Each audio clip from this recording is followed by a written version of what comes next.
Hey guys, it's Libby, and today I'm doing a little bit of a different kind of video. I'm going to delve into the evidence we have surrounding a literary mystery, and that is Achilles and Patroclus.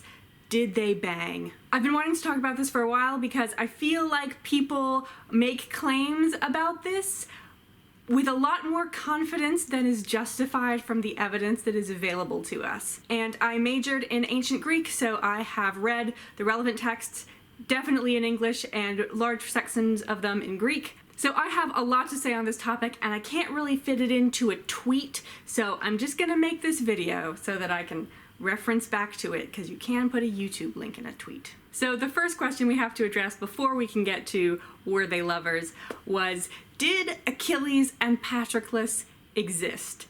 And the answer is meh. So the Trojan War happened a really long time ago. If the Trojan War happened, which again, even that we're not sure of, it probably occurred during the 12th or 11th century BCE. A later Greek historian, Eratosthenes, put it at 1184 being the date of the fall of Troy, but he just pulled that number out of his ass. And then even if the Trojan War did happen, did the characters involved that we know and love today, were they part of it, or were they just legendary figures that were made up to populate this story that people wanted to tell about the Trojan War? So we're not totally sure that the Trojan War actually happened. We're less sure that Achilles and Patroclus existed, and then we just honestly, how are we supposed to judge their emotional state regarding each other from that? Now, the reason we know so little about this period in Greek history is because we don't have any relevant written texts from the 11th and 12th centuries BCE. We do have some texts, but they're mainly tax records. They're not stories. And immediately after the supposed fall of Troy, Greece was plunged into the Dark Ages, which lasted for several centuries. Now, we don't call it the Dark Ages because it was a bleak and tough time, although it may well have been. We call it the Dark Ages because we can't see into it. We don't know what was going on then because we don't have any written evidence for anything, and we have very limited archaeological finds. And then, somewhere from out of the mists in the 7th and 8th centuries BCE, the epic cycle emerges. And the epic cycle is a collection of epic poems which were about the Trojan War. The most famous is the Iliad. The Odyssey is also relevant, and so is the Kypria and the Little Iliad. The only epic poems that we still have texts for in any amount are the Iliad and the Odyssey, and those texts were written down based on material from the oral tradition in about the 7th century BCE.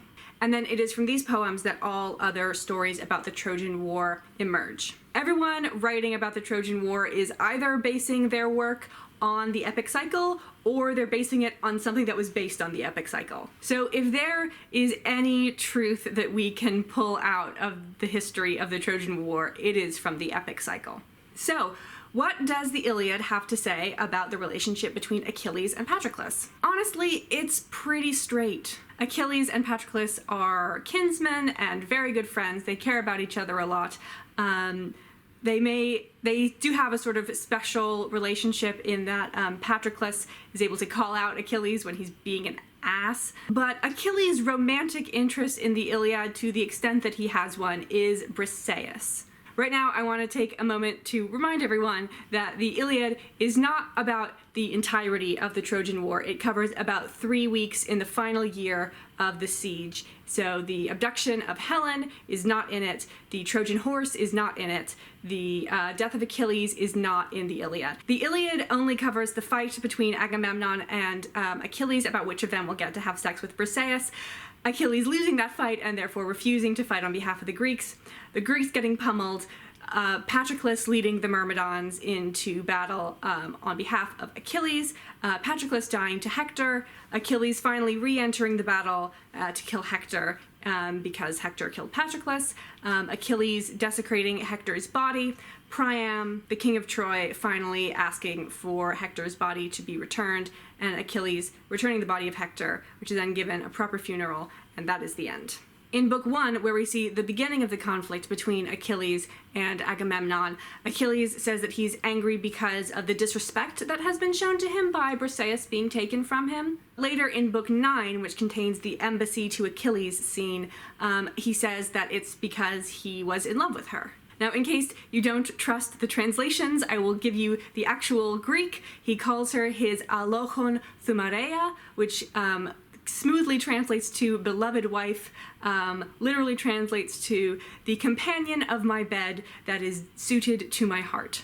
He also calls out Agamemnon and Menelaus for being hypocrites because they are fighting to get Helen back from Paris, but then Agamemnon is like taking women away from other men. He says, Hei munoi phileus alochos meropon anthropon atreidai.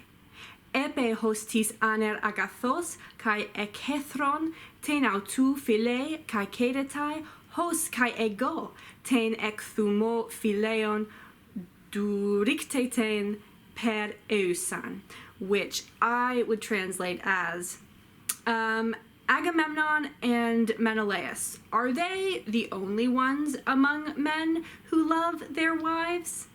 When some man who is good and sound-minded loves and cherishes the feminine thing that is his, which is a common way of saying his wife, in that way, I too loved her from my soul, even though she was conquered by the spear. And he does not talk about Patroclus in this way. So where did the Patroclus ship begin? Well, it is not a modern invention. There are ancient sources. The main source we have is a lost tragedy by Aeschylus called the Myrmidons. This is the first play in a 3-play cycle, which basically covers the same material as the Iliad. In the Myrmidons, we see the death of Patroclus. We do have some very tiny fragments from this play, some of which are from a speech that Achilles delivers to Patroclus's corpse. And unfortunately, the lines there are kind of ambiguous and could be interpreted either romantically or platonically. But fortunately, the ancient Greeks loved to talk about what other ancient Greeks were writing. So Plato, in his work, the Symposium, has the character Phaedrus talk about Aeschylus's play, The Myrmidons, and he says that Aeschylus portrayed Patroclus and Achilles as lovers. So the Myrmidons is probably our source for queer Achilles. The Myrmidons and the Symposium are both 5th century texts, so like 200 years after the Iliad was written down. Nobody knows how many years after since the Iliad was made up, and about 600 years after 600 or 700 years after the fall of Troy. So it's a bit hard to tell with the original Homeric text, but I think that every text afterwards, at least, has served to tell us more about the society that created it than about Achilles and Patroclus themselves. Homoeroticism was the norm in the intelligentsia of 5th century Athens. It was distinctly not the norm in the Roman period and the Middle Ages, so we tend to see a heterosexual Achilles in texts from that era. And now it's finally okay to be gay again, so we're getting texts like the Song of Achilles. And I've framed this in the terms of whether a society is pro-homosexual or anti-homosexual, but I think another scale that we can look at this on is whether romantic relationships or friendships are more highly valued. Right now, the society that I live in, we love the gays, but we also really highly value romantic relationships over friendships. And while I think it is inarguably good to not suppress or deny queer sexualities, I'm not totally sure that we necessarily should be holding romantic relationships as more important than friendships. But regardless of whether there was a real Achilles and regardless of whether or not he wanted to make out with Patroclus, I think if anything we know about him is true, he would love this. That 3,000 years after his death, people would still be talking about him. They would still care enough about him to have massive Twitter arguments. And they would still tell stories about him that were relevant to a new audience. Thank you very much for watching, guys. I hope this was informative. I'll see you around.